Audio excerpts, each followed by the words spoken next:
Hey everybody, this video is going to review the elements that go into a works cited entry for MLA formatting. So I am looking at the Excelsior Online Writing Labs website. So once I am here, what I'm looking at is under citation and documentation. And then we are looking specifically at MLA. There will be other videos for APA. We are going to look at the works cited list. So the first thing that you can see, the first tab under that is the guide overall to the elements and containers. So what I like about this website over on the right hand side is it tells you what order all of the elements go in along with the punctuation that goes after each element. For example, the first piece of a works cited entry for a source is the author. After the author, you put the period. Now, of course, there are formatting issues with how you put an author into a works cited entry, but at the end of the author's name goes a period. After the title, there is a period. Then we begin the container elements. So containers are where sources were hosted or published first. And you may have multiple containers depending on where you found a particular source. For example, if you went to your university's databases through your library or media center, and you access, for example, JSTOR or ProQuest or CQ Researcher or anything like that, any of those databases, that is a container. But those containers didn't publish those articles originally. They were published, for example, in journals or newspapers. So those journals and newspapers would also be containers. So containers, you want to think about them as what contained the information first, then where was it contained when you found it.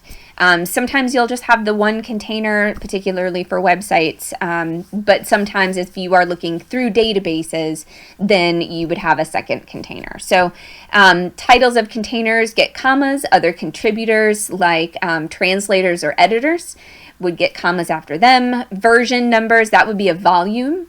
And then number, publisher, publication date, and location. So locations can be page numbers, particularly if you are looking at journal articles. If you are looking at websites, that would be your URL. And then a period would go after that. So that's the reason that I like this particular website for that. And you can click on each individual element. For example, if when you click on author, it will tell you that you need to list the author by last name, then a comma, and then you spell out the first name and a period. If you have two or more authors, the very first author that was identified by the source, that's the author that goes first. So again, it would be last name, comma, first name. Then you put a comma and you put and then the first and last name of the second person.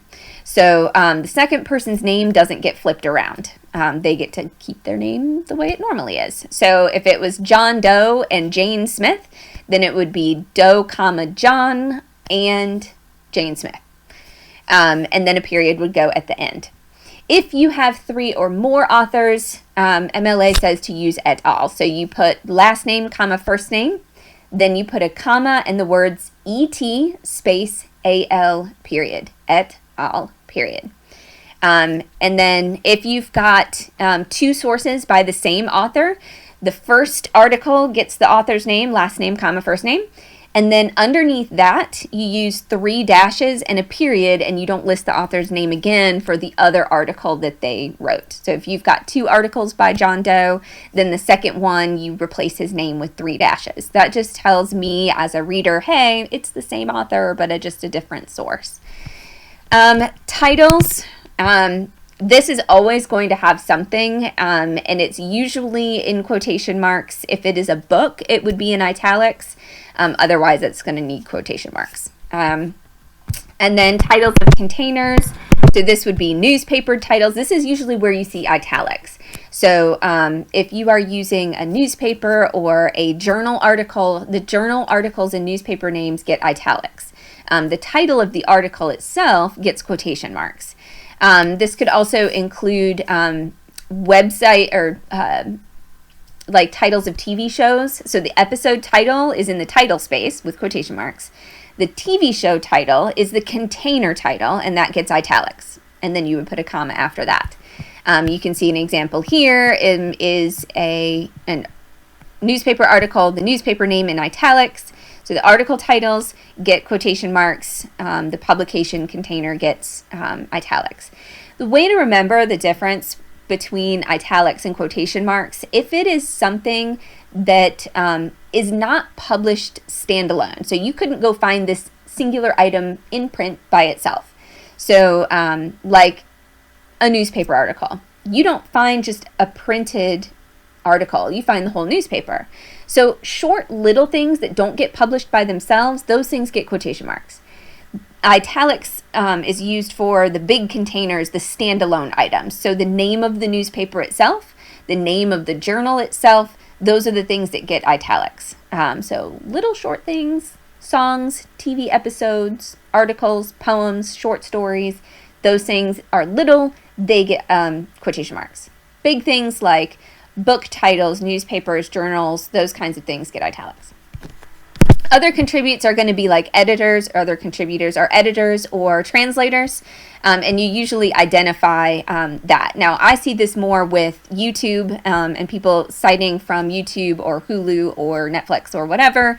The host website is the container, and then uploaded by would be your other contributor. So you want to identify who uploaded that information, particularly from YouTube. And then version numbers are like volume numbers, and so usually you would put like VOL period if it's a volume number. Issue numbers, so like here's an example, volume 16, issue number 6. So VOL period, then the number and a comma. If it's an issue number, you use NO period, that's the abbreviation for number, and then the number itself, and then a comma, and you proceed on to something else. Another example might be season 10, episode 3, if you are citing, for example, an episode of a TV show. Publishers, in books, you usually find that on the first couple of pages, usually the title page at the beginning. A lot of publications now don't use a publisher. If you do have a publisher, you would include that here, and you don't use things like a, an, and the if it starts it. Publication date, we want to give as much information as we can. Sometimes we have a full date. If you do, it is written 2 digits for the day, the month abbreviation with a period, so APR period for April, and then the year, and then a comma after that. Sometimes you don't have a full date. Sometimes you might have a season. We don't capitalize seasons, so spring, summer, fall, winter, and a year. You can use those, and those seasons do not need to be capitalized. Now, locations. So locations can be page numbers if this was an original publication. So if it is a journal article, you might have page numbers. And then if it is something like a website, this could be a URL or a DOI. So if you have a single page, you use P period to show that that's a single page. If it's multiple pages, you use PP period and then the page numbers. If you've got a weird, like a magazine article where it started on page 3, but then you read to the end of page 3 and it says like continued, and it goes on to like, you jump over to page 14 and you read a little page, and then you jump over to page 22. That's like sporadic paging in a magazine or a newspaper. When that happens, you give the page that it started on and then you put a plus. So you can see that example here. You use PP for multiple pages, and then 3+ means it started on page 3 and then was sporadic throughout the rest of the publication. Online stuff, this is where you would put your URL. If you have a DOI, that is a digital object identifier. If you have that, use that instead. It's usually a number that starts with a 10, like 10 dot something something.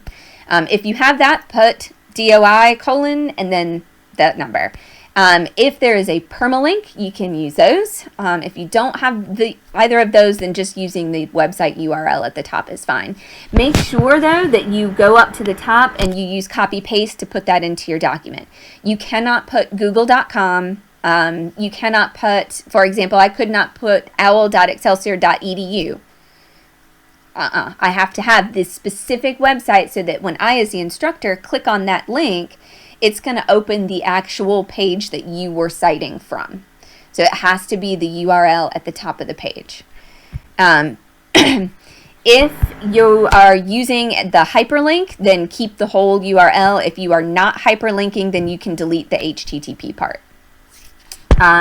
If you have a weird, a really, really long website, when you copy the URL, look for the hashtag, the number sign, in there. Usually you can delete from there to the end, and the base website URL is preserved. So just kind of look at that. If you are copying and pasting and it's like 4 or 5 lines and it's got a bunch of percentages and weird things, look for the hashtag sign.